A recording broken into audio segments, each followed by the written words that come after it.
Una noche en donde vamos a repasar mucho y vamos a estar en vivo, sobre todo por lo que está sucediendo allí en el Congreso, ¿sí? Después me muestran si estamos en vivo permanentemente, vamos y venimos porque es la información que importa. Graciela Camaño ahora. Ley de emergencia económica. Intenso debate en estos momentos en la Cámara de Diputados. El gobierno busca la media sanción.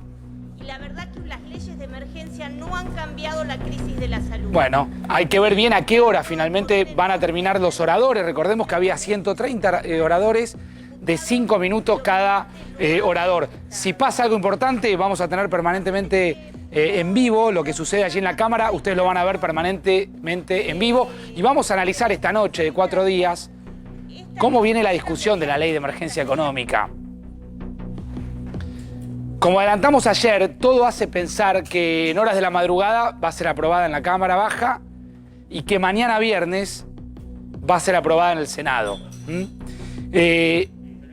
Emergencia económica, dice la ley, pero uno podría preguntarse cuál es la verdadera emergencia económica de este país. La emergencia económica, ¿sí? Sin duda, de este país es la pobreza. Acá tengo en mis manos, y después les voy a contar detalles justamente de un informe, de un estudio de CIPEC, el Centro de Implementación de Políticas Públicas para la Equidad y el Crecimiento, y ustedes se van a indignar seguramente y se van a sorprender por estas cifras que vamos a mostrar esta noche aquí en 4 días. Esa es la verdadera emergencia del país. La pobreza.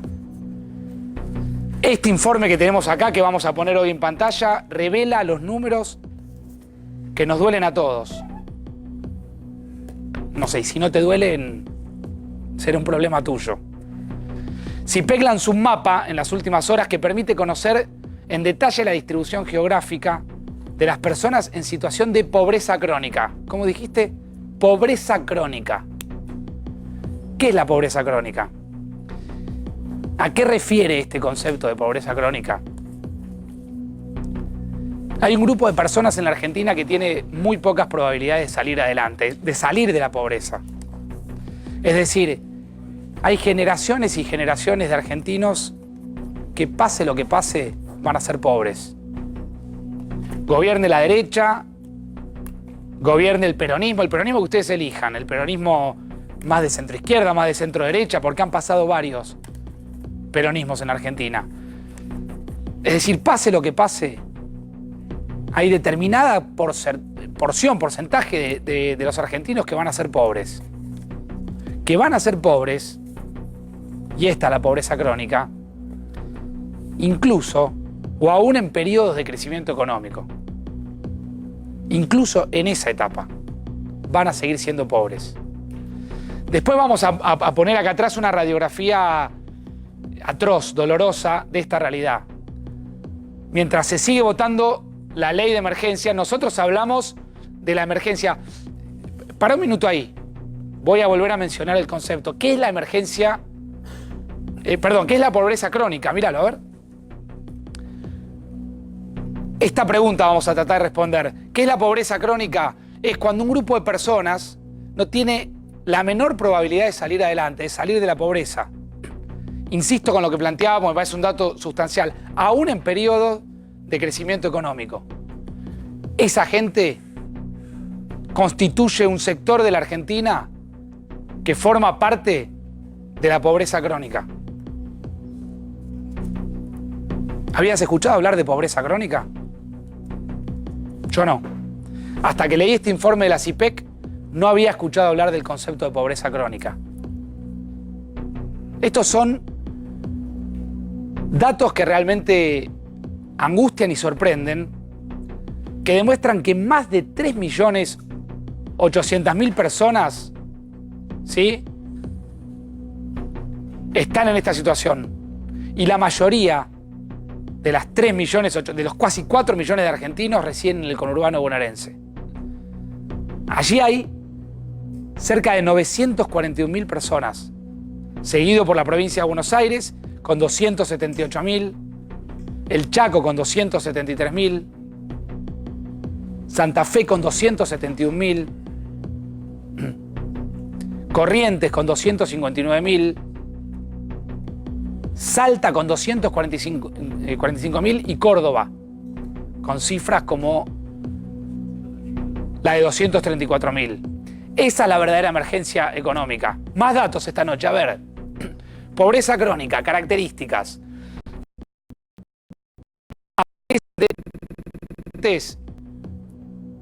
Aparecen dentro de este concepto de pobreza crónica. Quiere decir que el 50% de aquellos 4 millones son niños. Niños y adolescentes. Repito, 4 millones de personas que están en pobreza crónica en la Argentina, el 10% de la población. De ese 10%, el 50% son niños y adolescentes. El 70% tienen menos de 9 años de educación. Menos de 9 años de educación. Otro de los puntos a resaltar es que hay, dentro de ese concepto de pobreza crónica, adultos con trabajos precarios. Adultos con trabajos precarios. 3 de cada 10 de los argentinos que están dentro de la pobreza crónica no tienen acceso a cloacas. No lo tienen. A ver si hay más datos, me avisan, ¿sí? Este es el concepto de pobreza crónica, repito, de un informe que vamos a dar a conocer. Fíjense Gran Buenos Aires. Este es el aglomerado Gran Buenos Aires. El 23,76% de los bonaerenses que viven en este lugar son pobres crónicamente. Están dentro de algo que se considera la pobreza crónica. Son 941.759 personas. Esta es la emergencia económica.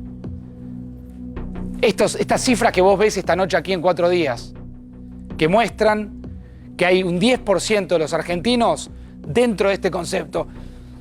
Y salimos de Gran Buenos Aires y vamos a un mapa de la pobreza crónica en la Argentina. ¿Sí? Los más rojos son los más críticos, son las provincias más críticas. Y después va decreciendo. La situación es muy crítica en Santiago del Estero. Es crítica en el Chaco. Es crítica en Corrientes. Hay pobreza crónica en porcentajes muy altos en Jujuy. En porcentajes muy altos en Salta. En Formosa, en Misiones, en San Juan. Hay un porcentaje alto de pobres en Catamarca, de pobreza crónica, de Entre Ríos, Mendoza. Más moderado en Tucumán, en La Rioja, en Santa Fe, en Córdoba, en San Luis, en Neuquén. Y ya hay un bajo porcentaje en La Pampa, en Río Negro, en Chubut, en Santa Cruz. Y muy bajo, obviamente, en Tierra del Fuego. Cuando quieran, pasen un minuto en vivo por la Cámara de Diputados. Vamos y venimos permanentemente, así nos vamos acomodando. Pero hay más, fíjense. Esto se llama cartografía de la pobreza crónica en la Argentina. Esta es la aplicación, este es el mapa interactivo desarrollado por CIPEC que muestra la pobreza crónica. Fíjense, provincia de Buenos Aires.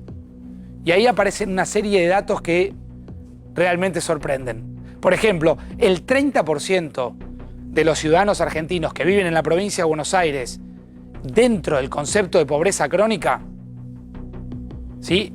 El 30%, 3 de cada 10, no tienen obra social y no tienen prepaga. Ningún tipo de cobertura de salud, el 30%. Fíjense este otro dato. El 37,4%, pongámosle un 40% de los hogares que entran dentro del concepto de pobreza crónica directamente no tienen red cloacal. No tienen red cloacal. Vamos rápidamente al Congreso, está Marcelo Padovani. Ahí se discute la emergencia económica. Esta es la verdadera emergencia. Marcelo, te escuchamos. ¿Qué tal, Facundo? Buenas noches a la audiencia de 4 días. ¿Sabés que 15:05 empezó el debate exactamente a esa hora aquí en la Cámara de Diputados de la Nación? Primero, a las 14 comenzó la sesión con quórum, con 131 diputados para que juraran los reemplazantes de los diputados que pasaron a ser funcionarios. 23 en total, 23 juras. Después Massa los invita a quedarse para el tratamiento de la ley. ¿Qué hizo el bloque de Juntos por el Cambio? Se fue y no dio quórum. Pero igualmente el oficialismo consigue quórum con 129 diputados y a partir de allí entonces 15:05 exactamente comienza el tratamiento de esta ley. Ya llevamos 7 horas, más de 7 horas de debate aquí en la Cámara de Diputados. Falta, según mis cálculos, Facundo, todavía la exposición de 75 legisladores. ¿75 todavía? Falta todavía. A ver si le sumamos 75 por 5 minutos más. Porque cada uno tiene 5 minutos, ¿no? 4 o 5 de la mañana. No, además tenés que tener en cuenta lo siguiente, los presidentes de los bloques tienen 3 veces más tiempo, o sea, 15 minutos. Claro, que los presidentes tienen. O sea que la exposición de los presidentes de los bloques ya va a ser, ya tenés 1 hora prácticamente en la exposición de los presidentes de los bloques, por eso se va a extender hasta altas horas de la madrugada. La especulación que venimos haciendo durante toda la tarde con Mauro, con Eduardo y ahora con vos es la siguiente. A partir de los próximos minutos vamos a ver que empiezan a bajarse algunos legisladores porque la sesión se va a hacer muy larga, si no la gente ya está cansada. Bueno, se pierde la atención después de tantas horas. Esto no ha ocurrido todavía, ¿eh? Nadie se quiere perder por ahora la exposición. Muchos de ellos, la primera exposición aquí en la Cámara de Diputados después de la jura. Es un debate muy importante, es una ley que define cosas muy importantes. El oficialismo, según lo que pude consultar, Facu, está absolutamente convencido de que la ley va a ser aprobada. Por mínima diferencia, pero va a ser aprobada. El bloque de Cambiemos es importante también. Pero, ¿qué te dice el oficialismo? Tenemos los votos. Bueno, lo dijo el presidente Alberto Fernández antes del inicio de la sesión a través de su Twitter, que tenía los votos necesarios como para aprobar esta ley. Bien. Punto aparte, ¿cómo sigue esto? Se va a aprobar. ¿Cómo sigue esto? Mañana a las 2 de la tarde. Mirá, de este lado está la Cámara de Diputados, de este lado está la Cámara de Senadores. A las 2 de la tarde de mañana en la Cámara de Senadores se va a comenzar a tratar la ley. Claro, esto hipotéticamente, yo creo y el oficialismo cree que la ley al menos va a tener la media sanción en diputados. De ocurrir esto se va a tratar mañana en formato express aquí en la Cámara de Senadores, que está de este lado para los televidentes, para que los televidentes se ubiquen. La Cámara de Senadores a las 2 de la tarde. ¿Por qué se va a aprobar rápido? Porque la vicepresidenta de la Nación, que es Cristina Fernández, es presidenta del Senado y tiene un bloque de 43 senadores que le responden a la expresidenta de la Nación. Es decir, seguramente se va a aprobar rápido. Son menos senadores, son 72 senadores contra 257 diputados. Van a ser menos los oradores. Va a ser más liviano el debate, quizás porque aquí sí se han expuesto algunas cuestiones y en especial de parte de la gente de Cambiemos no conforme con algunas cuestiones, más allá, Facundo, de que se ha quitado el artículo 85 que en el día de ayer generó tanta polémica, de los superpoderes. Sí. Bueno, hoy se hicieron algunas modificaciones en cuanto a las retenciones. Por ejemplo, el presidente Fernández dijo, bueno, se va a ayudar o se va a definir un sistema de compensación para los pequeños productores. Básicamente, fueron algunos parches que utilizó el oficialismo para tratar de lograr algún consenso dentro de la oposición, que no es Juntos por el Cambio. Pero te resumo con esto. Mañana a las 2 de la tarde, entonces, la ley se va a tratar aquí en la Cámara de Senadores con la presencia de la presidenta del Senado, Cristina Fernández. Bien. Marcelo, tenemos algunos entrevistados pautados ahí, así que vamos y venimos en vivo permanentemente al Congreso. Dale. Nos llamás ni bien tengamos alguno de los invitados que vamos a tener allí en el móvil. En un rato hubo Machiavelli y el caso Stornelli. Novedades importantes con el caso Stornelli. Atención con eso. En un rato Cecilia Devana con todas las novedades judiciales en esta noche, en 4 días. Y en un rato seguimos con este concepto. Mostrame de vuelta la idea de pobreza crónica. ¿Qué es la pobreza crónica? Cuando hay un grupo de personas que tiene o que no tiene probabilidades de salir adelante. Ni siquiera en periodos de crecimiento económico. Informe del CIPEC, en un rato lo vamos a repasar. José Luis Esper con nosotros. Hola, ¿qué tal? Buenas noches. ¿Cómo le va, Esper? Gracias por venir. Placer. ¿Cómo puede ser que haya argentinos que estén permanentemente en la pobreza y que pase lo que pase, aún frente a un crecimiento económico, sigan en la pobreza? Bueno, porque los periodos de crecimiento económico duran muy poquito y son seguidos por crisis profundísimas. Argentina, si uno toma el último medio siglo hacia atrás, ha tenido 7 crisis económicas severísimas. O sea, en promedio cada 7 años Argentina se prende fuego. Rodrigazo, Martínez Dios, la crisis de Greenspan, la crisis del Austral, la crisis de la convertibilidad y la crisis del 2018. 7 crisis. ¿Eh? ¿Y por qué? Bueno, por las mismas barbaridades que probablemente la madrugada de mañana vaya a haber otro paquetazo impositivo terrible contra el sector privado que va a mandar al muere a una cantidad no menor de empresas. ¿Por qué? Porque el gasto público no para de crecer. En ese periodo que yo le comento, el gasto público o la recaudación, porque a la larga los déficits hay que eliminarlos, para ser grosero, pasó de 20 puntos el producto a 40 puntos el producto. O sea, si uno quiere establecer alguna relación, bueno, el cuento del Estado presente, de la necesidad de más Estado, más Estado, más Estado, ha llevado a la Argentina. ¿Pero cómo se hace, José a tener Luis? cada crisis permanente. ¿Pero cómo se hace sin el Estado? Permanentes y terminar con gente que... hay otra placa que tiene el número de pobreza, ¿no? El número, creo. Sí. ¿Lo quiere ver? ¿27% era? No. El 10% de los argentinos entran en el concepto de pobreza crónica. Bueno. Lo cual va si uno lo analiza, en el conurbano bonaerense, eso se va a casi 4 millones de personas, ¿no? Delirio. Ahora, si lo loco que Argentina no haya reaccionado y haya dicho, no, tenemos que hacer otra cosa, aunque sea para probar una cosa diferente, a ver si algún día nos va bien. Esto de hoy, del paquete, es la misma barrabasada que hizo Macri, que hizo el anterior.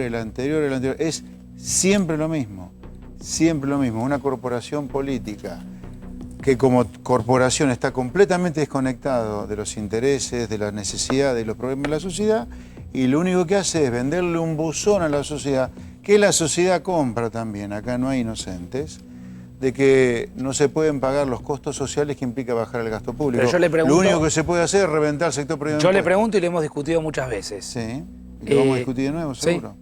Sí. ¿Y sin el Estado cómo se hace? No, bueno, pero lo que pasa es que hay que invertir la relación de causalidad acá. Por culpa del Estado que estamos como estamos. No por culpa de la falta de Estado estamos como estamos.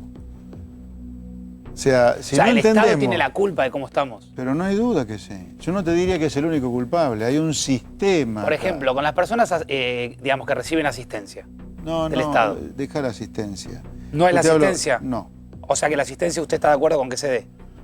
La asignación y... Transitoriamente sí. Ahora vos me decís, ¿dónde está el problema del Estado? ¿Está en la asistencia? No. No ese es el problema. No es la famosa queja del plan. Yo te voy a decir en qué está... No, el tema de tener gente que vive de planes es otro. Que vos le dinamitaste a esa gente el músculo para laburar. Se lo arruinaste. Porque le arruinaste durante probablemente mucho tiempo, demasiado tiempo, su incentivo a ganarse el pan por su cuenta. Pero no, el problema del gasto es mucho peor todavía.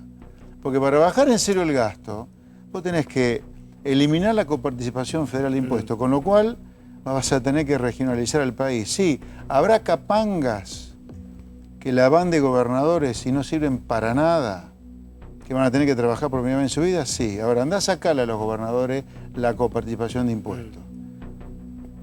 Tenés que hacer una reforma profundísima también con los municipios.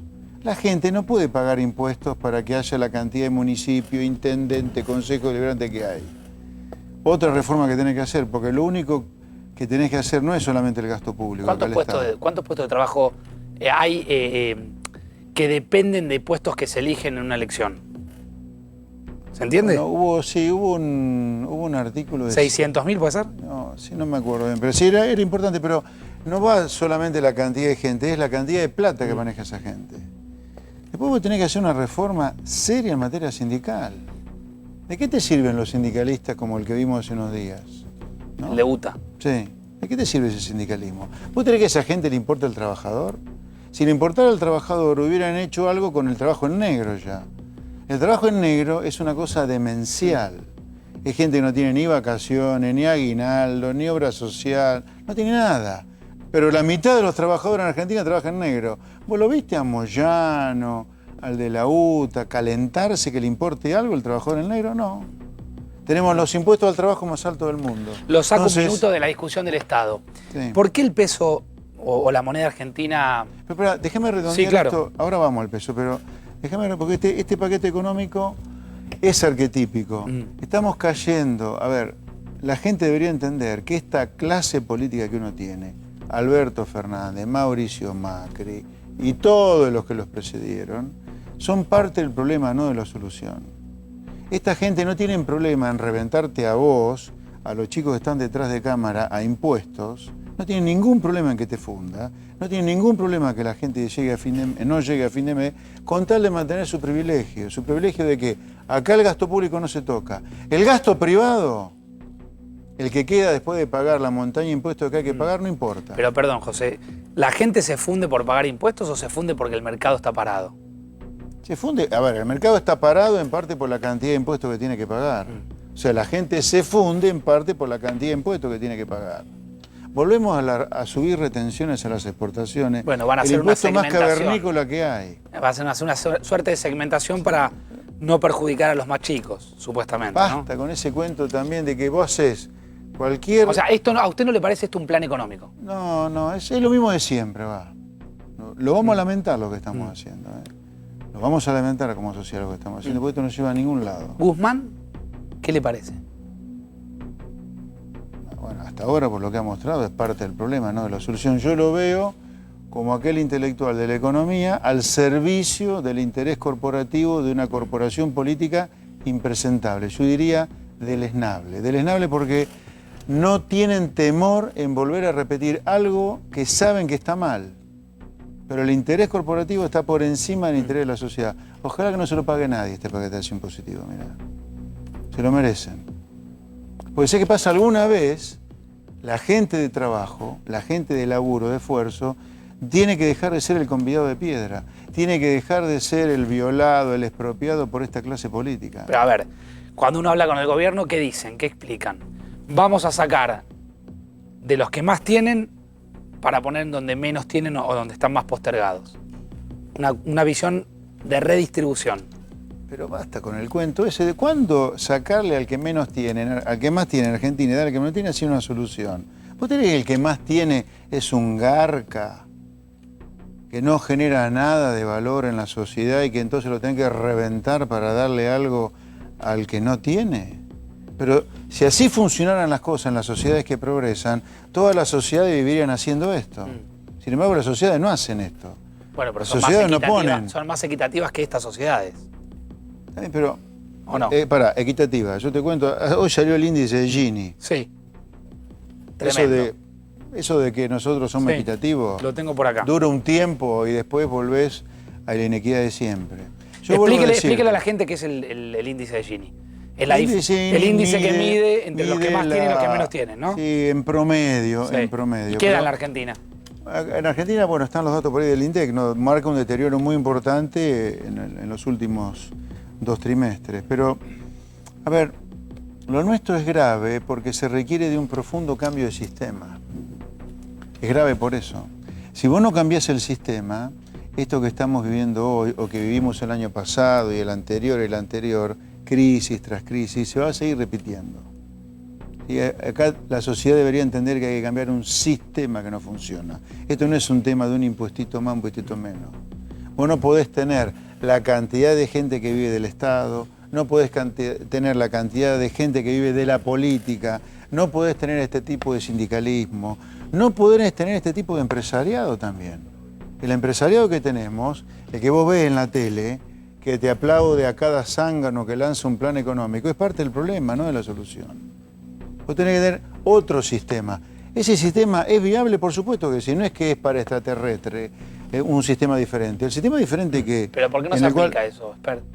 Bueno, no se aplica porque ya esta es una sociedad que está al borde, cerca de... ¿Qué sería? ¿Qué sería eso? O sea... ¿No tener retorno a dónde? De no tener retorno, de ir a una sociedad que termine siendo miserable directamente. Argentina con el riesgo, si sigue haciendo esto que está haciendo, de ser una gigantesca villa miseria. Y no estoy diciendo algo que está desconectado de la realidad. Mirá el índice de Gini, mirá los niveles de pobreza, mirá los niveles de marginalidad, de inseguridad, de producción y de consumo de droga. Argentina si sigue así, haciendo estas cosas, teniendo este empresariado prebendario, algunos de los cuales están presos por chorro, tener esta clase política absolutamente impresentable. Algunos tienen que leer los discursos que dan ahora en diputados, discursos que un chico de 6 años lo puede decir de memoria directamente. No puedes tener este sindicalismo, no lo puedes tener, no puedes tener esta justicia. Si no cambiamos el sistema, es un sistema donde la gente de trabajo, de esfuerzo, el asalariado, el empresario... ¿Y se puede hacer eso? Pero si no lo hacemos, vamos a terminar siendo una villa miseria. Porque ¿Cómo digo, no lo va a poder la hacer? gente a la hora de elegir tomó un camino. Sí. Bueno, por eso te digo que estamos al borde de no tener retorno ya. Porque seguimos eligiendo mal. Y es como que la enfermedad, a mí me da la sensación, como que se agrava en lugar de decir, che, estamos tomando malas decisiones, demos un giro de 180 grados y quedémonos en los 180 grados. No, acá cambiamos un tiempo a veces y al tiempo volvemos otra vez al mismo lugar, o sea, 360. O sea, usted lo que ve, espera, es que el gobierno no tiene un plan. No, tiene un plan. ¿Cuál es el plan? No hay duda que tiene un plan. Tiene un plan que es salvaguardar los intereses de la corporación política que ha llevado al país a este estado de destrucción contra el sector privado. Primero es eso, salvaguardar eso. ¿Qué haría usted con la deuda? Renegociarla, claramente. Pero... Hay una idea de no pagar ni capital ni interés por 2 años, que es la idea que sobrevuela alrededor de Guzmán. Y es probable que ¿Eso usted está de acuerdo? Sobre el tema de la deuda, sí. Ahora, yo nunca... O sea, usted pediría no pagar... No, pero espera. Yo digo, hay que cambiar el sistema. Dentro del cambio de sistema, vos no podés pagar la deuda como lo está pagando. Pero no es no pagar la deuda y nada más. Claro. ¿Cómo es esto? Esto es no pagar la deuda y no mucho más.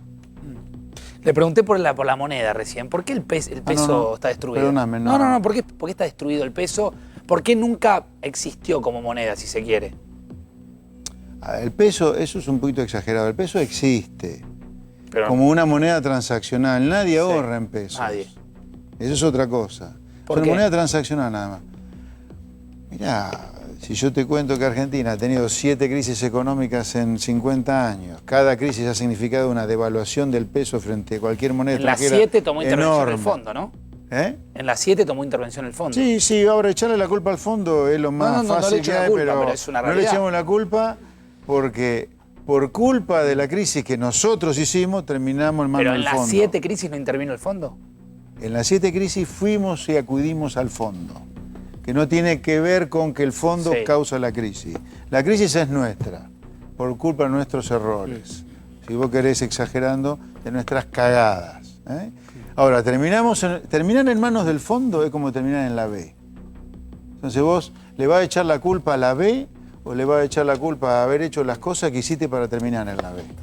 La culpa es tuya, que hiciste mal la cosa y terminaste en la B. Terminar en manos del fondo ya es una demostración de fracaso. Ahora, el fondo agudiza a veces los problemas, por supuesto los agudiza. Es más, yo creo que es una burocracia que ni debería existir el Fondo Monetario. ¿Sí? Ni debería existir. Porque es siniestra en algún lugar. Con tal de cerrar desequilibrio, al fondo no le importa si a vos y a los chicos que trabajan te revientan impuestos. No le importa eso. Le importa que vos cierres brechas. José Luis, muchísimas gracias Placer. por haber Buenas pasado esta noches. noche aquí en 4 días. Gracias. Chao.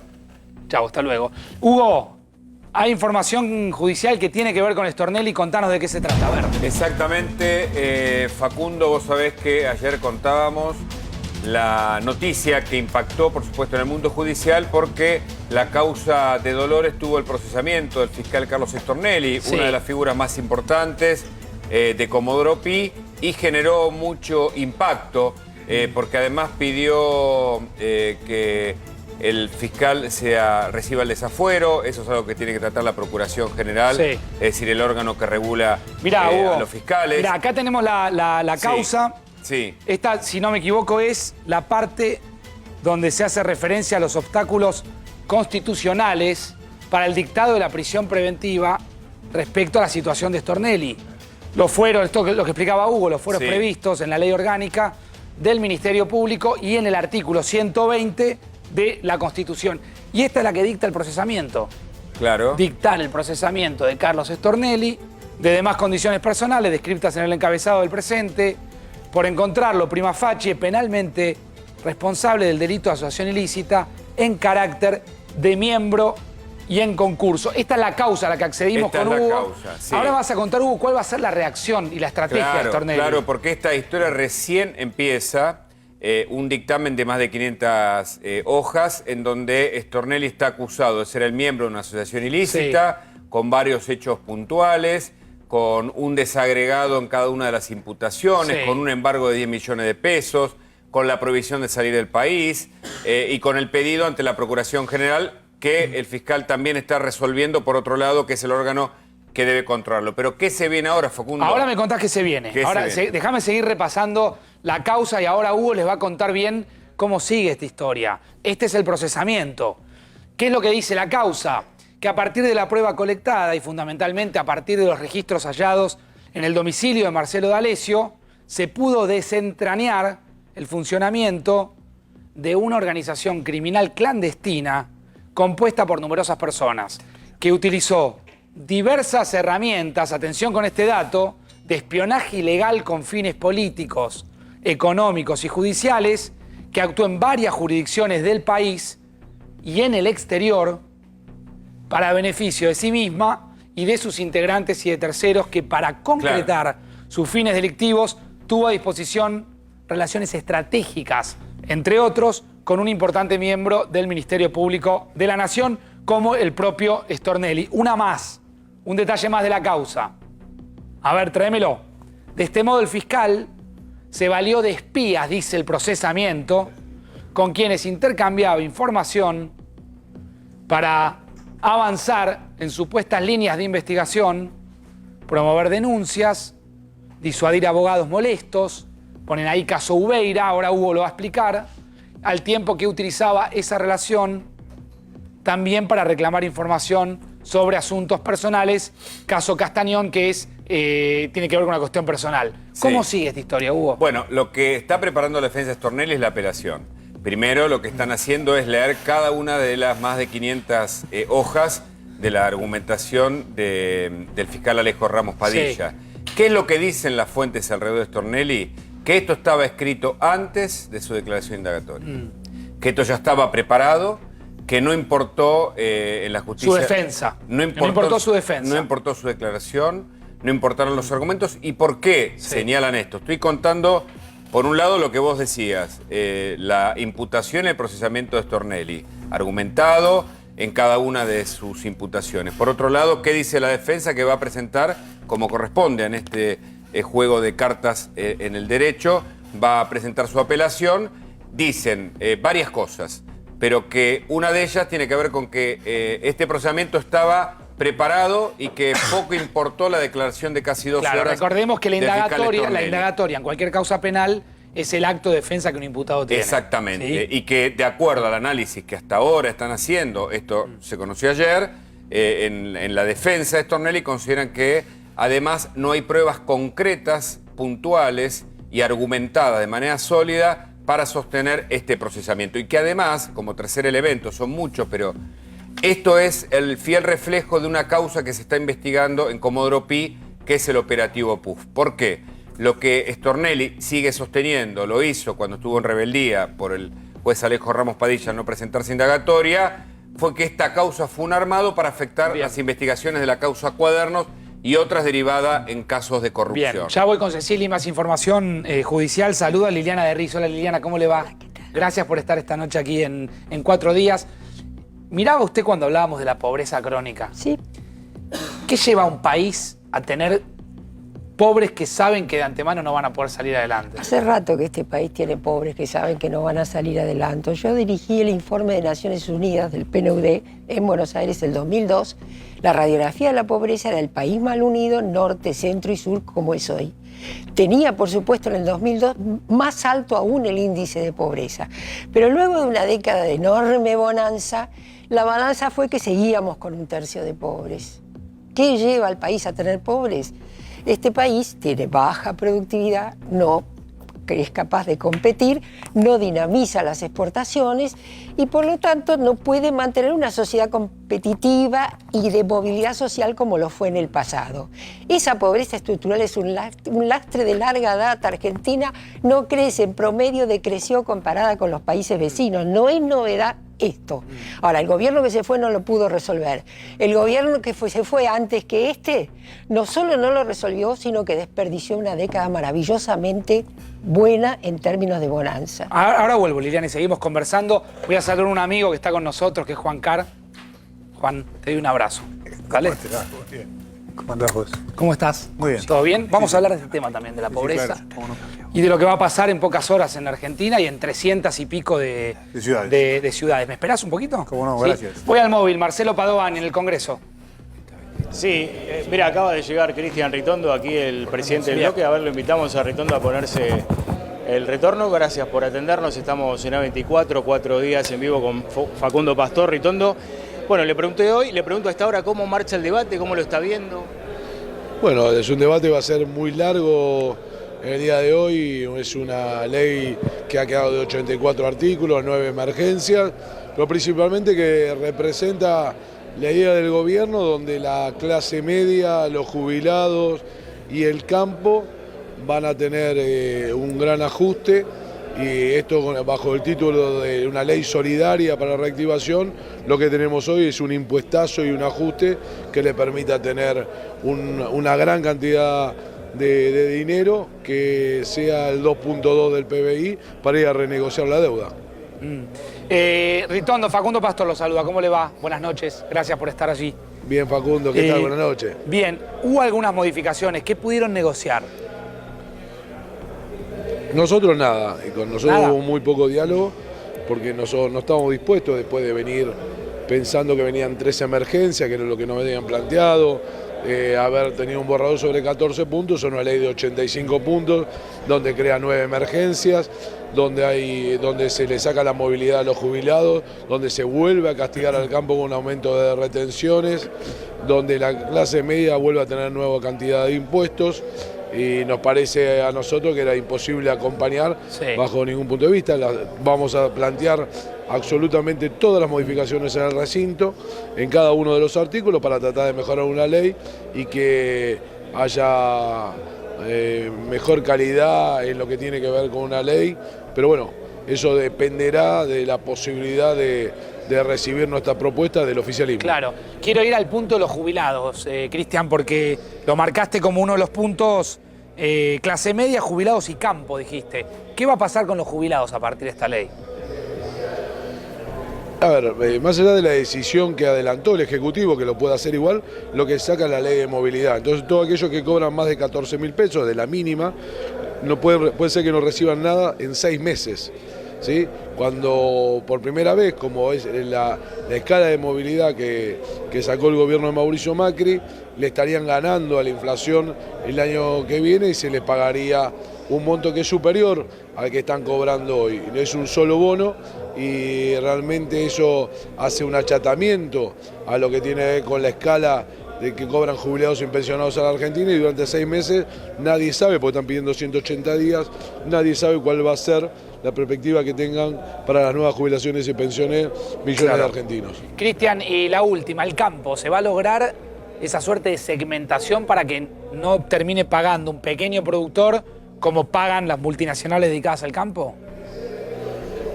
A ver, nosotros esperamos no solamente eso, sino esperamos que al campo, ese que alimenta cuando uno pasa la Ruta 6 acá en la provincia de Buenos Aires, en cada uno de los pueblos, reafirmando la actividad económica, que uno ve cuánto motoriza el campo, no sea censurado, porque ya al campo se le ha puesto durante mucho tiempo la mano en el bolsillo a los hombres y mujeres que trabajan de sol a sol, tratando de producir en nuestra Argentina, en nuestra provincia de Buenos Aires. Me parece que no pueden ser castigados una vez más. Bien. Cristian, muchísimas gracias, Marcelo. Ni hablar, digo, Sí. también que el proceso de esta ley dio una devaluación de hecho, ¿no? Lo están viendo con el dólar paralelo, donde en poco de anunciar esta ley estaba de 63, hoy está en 75, 76 pesos, lo cual es una nueva devaluación. Bien. Ritondo, muchas gracias. No, muchas gracias, Facundo. Gracias. Marcelo, volvemos en vivo en cualquier momento, ¿sí? Dale. Se sigue votando la ley allí. Juan, ¿cómo te va? Bien, muy bien. ¿Cómo estás? Bien. ¿Cansado? No. Estoy muy bien. ¿Estás bien? Sí. Te quiero hacer una pregunta hace mucho tiempo. Chan. ¿Qué es ser solidario? Me parece que toda persona que nació en este mundo tiene esa capacidad, unos la desarrollan más o menos, y es simplemente levantar la mirada y mirar al otro. Primero, además de mirar nosotros mismos, yo me cuido mucho a mí mismo, levantar la mirada, mirar al otro y ver si el otro tiene frío, si el otro necesita vacunas y no tiene, si le falta una medicación, si el otro está solo. No es más que eso. Y de ahí en adelante se abre un montón de capítulos de solidaridad, que es desde abrazarlo, mirar a los ojos, hablarle, que tenga un trabajo digno, pero básicamente para nosotros el primer paso es salir de nosotros, levantar la mirada y ver quién está a mi alrededor y qué puedo hacer por él o por ella, ¿no? A ver, y de todo lo que nos autocriticamos como país y como pueblo, ¿vos crees que el argentino es un ser solidario? Sí, sí.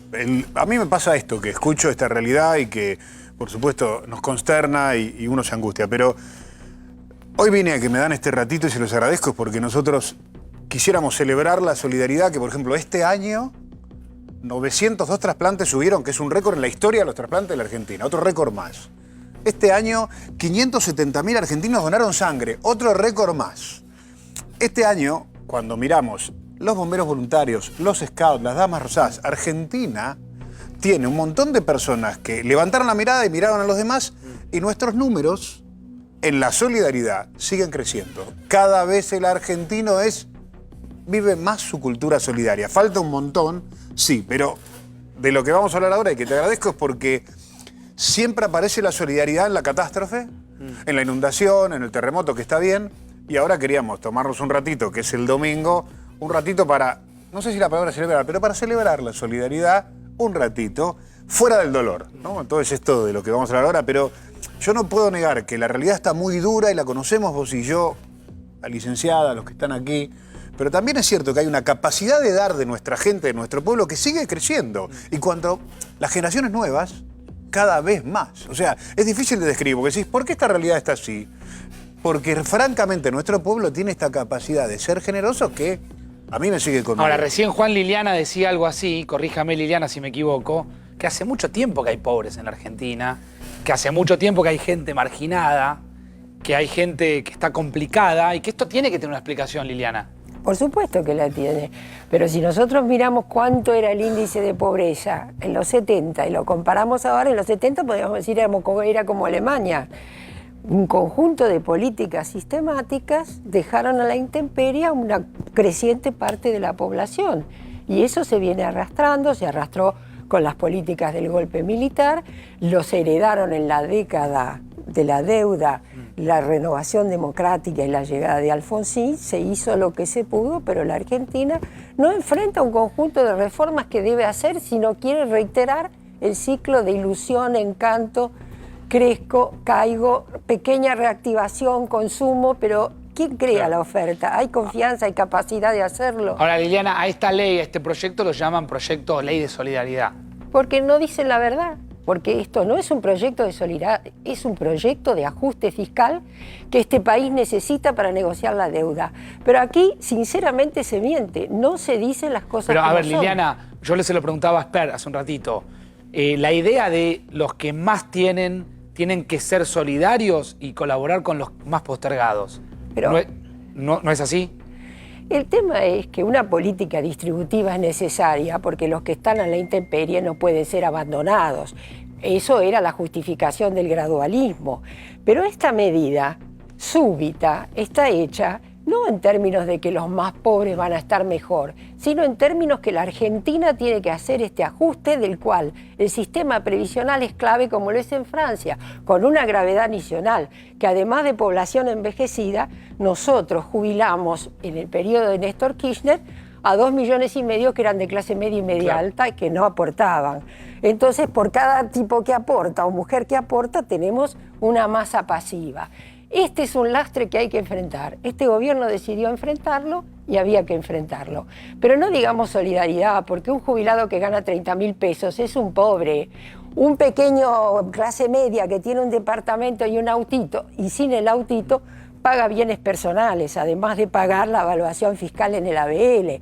Entonces no es posible. Aquí los que tienen poco pagan mucho, y los que tienen mucho eluden mucho. Esta idea, Juan, de redistribuir, de que el país sea más equilibrado, más equitativo, más allá de los detalles. Yo no sé que no te quiero meter en política y sé que y lo charlamos siempre, que no es lo tuyo. Pero ¿vos lo ves en términos positivos? Vos cuando sentás relajadamente en una conversación a alguien del PRO, alguien del peronismo, alguien del radicalismo, del socialismo, de la izquierda, desapasionadamente hay un acuerdo que está ahí, hay un acuerdo que está latente, todos sabemos. Hace 20 o 30 años hablar de pobreza extrema o de pobreza eras un tipo peligroso. Y hoy día cualquier argentino, piense lo que piense, inclusive los sectores más conservadores, les parece que un desocupado es una injusticia, que un desnutrido es una injusticia. Hemos madurado muchísimo de conciencia. Y yo siento, ¿a mí qué me pasa? Me pasa que cuando hay una inundación todos se acuerdan. Cuando se pierde un chico y hay que buscarlo, todos se acuerdan. Ahora, en lo personal yo estoy buscando un acuerdo de esas fuerzas políticas donde hay 2 o 3 temas claves que falta un acuerdo que piensen bien distinto, pero que acuerden el nombre de esta cantidad de personas afuera del sistema. Para mí, yo lo técnico se los dejo a los técnicos, pero es muy difícil que sin acordar con sinceridad, porque vos cuando hablas desapasionadamente, todos están muy de acuerdo. Que alguien gane dinero, casi todo el mundo, todos estamos de acuerdo con que está bien. Y obviamente con que se reparta razonablemente, todos estamos de acuerdo con que está bien. Ahora, ¿cómo eso no se traslada a la realidad? Y a mí me supera. Yo entonces estoy en otro lugar, en la emergencia, pero estamos del 83 para acá, el concepto de prójimo, del otro, de semejante, de abandonar, cada vez más el argentino considera que si a alguien le falta algo, eso es una injusticia. Todos los sectores. La palabra injusticia hace 20, 30 años era algo para... Otra cosa. Era peligroso, ¿no? O sea, ahora, ¿qué habla un soñador? Yo creo que estamos lentamente... Los partidos de la Argentina, todos tienen un discurso social bastante similar. Podés discutir la mirada, pero hace un tiempo no todos hablaban del mundo, no todos les preocupaba, todo el mundo le preocupa la desocupación. Es una pavada lo que voy a decir, es fabuloso. Todos nuestros representantes les parece que el desocupado vive una situación indigna. Antes eso no ocurría. Bueno, ahora falta el otro paso, que el desocupado no exista más. Liliana. ¿Qué puedo decir yo? Me parece muy bien que haya conciencia social de ser solidario con el que lo necesita. Pero eso es una cosa diferente de tener políticas distributivas genuinas que garanticen la única manera, que es el empleo genuino y la dignidad de la pobreza, porque uno puede hacer políticas de reparación y son necesarias para los que están a la intemperie. Pero no se puede vivir todo el tiempo reparando sin crear las condiciones de un crecimiento sostenido capaz de crear empleo genuino. Que esto es lo que la Argentina no arranca, claro. Y que esto es lo que si yo tengo una reactivación y es un corto verano, no sé cómo, porque yo ahora no sé qué va a pasar después. Le doy 2 meses, un bono y luego... Y además hago una cosa solidaria llena de secciones, que son privilegios corporativos como siempre. Yo soy jubilada del CONICET. ¿Estamos excluidos de estos? ¿Nos salvamos? ¿Los científicos nos salvamos? ¿Se salvaron los jueces que además no pagan impuestos? Y además hay una sociedad muy enojada que yo entiendo, ve, que no hay ningún gesto de autoridad en la dirigencia política, en el alto del funcionariado. Entonces digo, atención, porque toda la región es un polvorín. Y cuando la rabia es fuerte, le gana el miedo y la calle vuelve. Sí, quería adherir a un concepto. Claro, por supuesto. No, absolutamente de acuerdo, ese concepto es... La solidaridad es para un instante, la solidaridad es pasajera, la solidaridad repara un abrazo circunstancial, se dona un abrigo, pero la que cambia la realidad es la política con mayúscula, eso nunca lo perdimos de vista, ¿no? La solidaridad es fabulosa, encantadora y la vamos a celebrar, pero es una circunstancia pasajera, la que cambia la realidad es la política y las políticas adhiero absolutamente a esa mirada. Viste, Juan, que varias religiones hablan de o utilizan o toman el concepto de empatía. Que en definitiva es esto, ¿no? Es mirar o ponerte en los zapatos del otro, ¿no?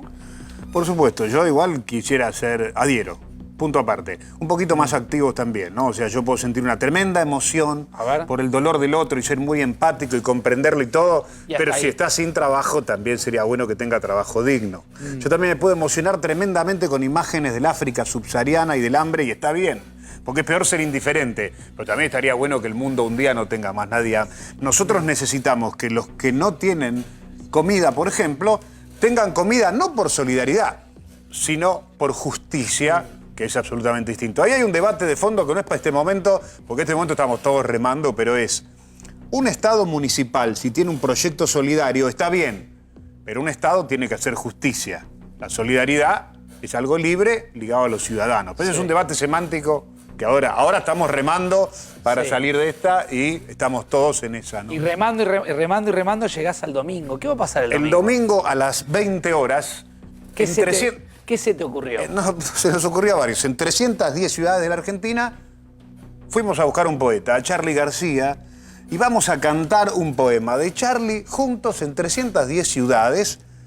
Estamos buscando un encuentro, estamos buscando cómo encontrarnos, estamos intentando y logramos por lo menos este primer paso. Por la tecnología, por los amigos que tenemos, a esa hora del domingo, el que quiere esté donde esté, en el lugar del mundo donde esté, lo íbamos a hacer en 3 o 4 ciudades para hacer algo juntos.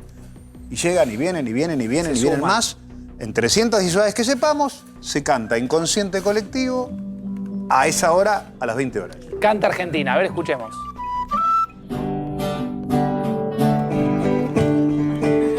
Nace una flor, todos los días sale el sol.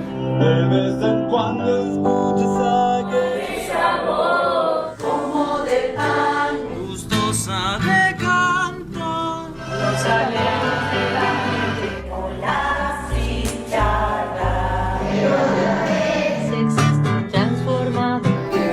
Sube lo mejor que tenés, que tira atrás, te pide más y más, y llega un punto en que no, mamá la A cantar en 310 ciudades. Y es maravilloso. Y una canción divina. Además acordamos cantar. Yo me emociono fácil, ¿no? Pero acordamos cantar. Por supuesto, por ejemplo, algunas ciudades de Entre Ríos además aprovechan para concientizar sobre la donación de órganos. Claro. Muchas ciudades de Córdoba hablan de autismo.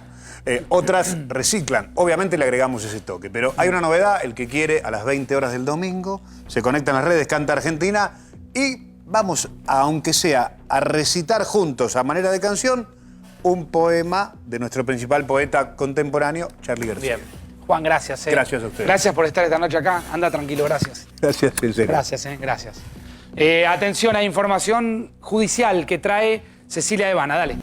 Sí, Facu, así es. La vicepresidenta Cristina Fernández de Kirchner recibió hoy una muy buena noticia. Vino del despacho del juez Luis Rodríguez, que la sobreselló en una causa en la que se investigaba el delito de insolvencia fraudulenta. Estaba acusada de intentar eludir embargos judiciales distribuyendo entre sus 2 hijos, Máximo y Florencia, parte de su dinero.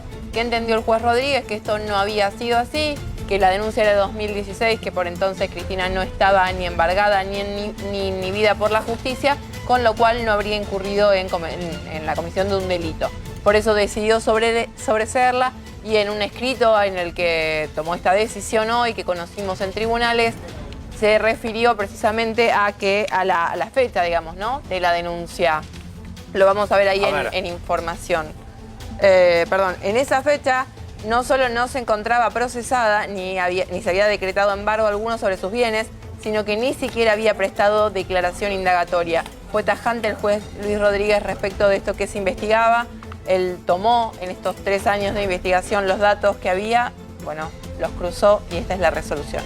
Bien. Ceci, gracias, Bueno, antes del cierre, un consejo con Hugo. Los Haroldos, vinos finos con Ángel, Los Haroldos Estate, mucho más de lo que esperás.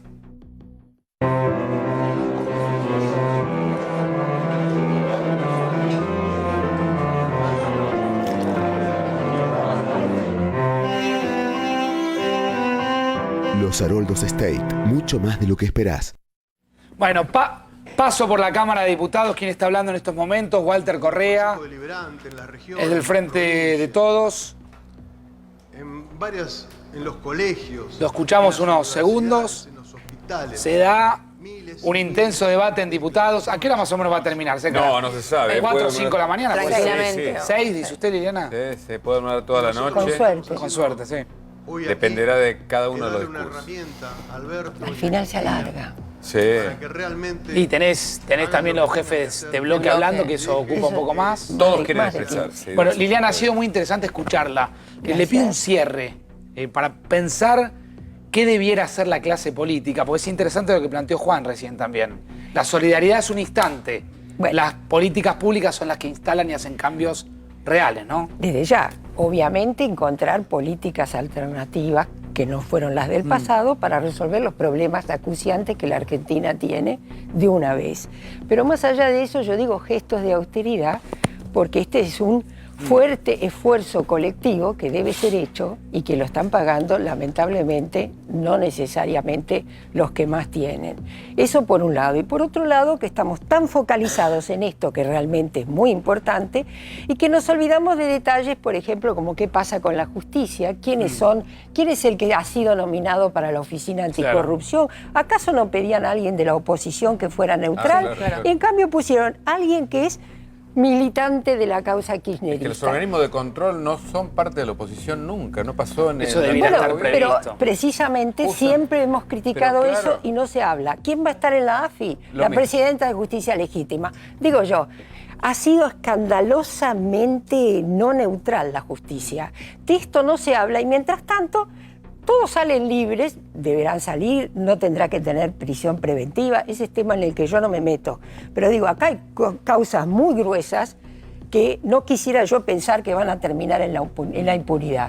Porque este es un mal de la Argentina muy grave, que ahora como estamos todos atornillados al tema de la solidaria relación con los recursos, nos estamos dejando de lado. Bien. Y eso me parece gravísimo. Bien, Liliana, muchísimas gracias. Al contrario. Sí, gracias Hugo, gracias Ceci. A vos, Facu. A ustedes también, muchísimas gracias por estar del otro lado. Hoy es jueves, ¿no? Hoy es jueves. Bueno, mañana no estamos. El lunes y el otro jueves me hice un lío tremendo. Lunes, el lunes, jueves, el jueves, claro.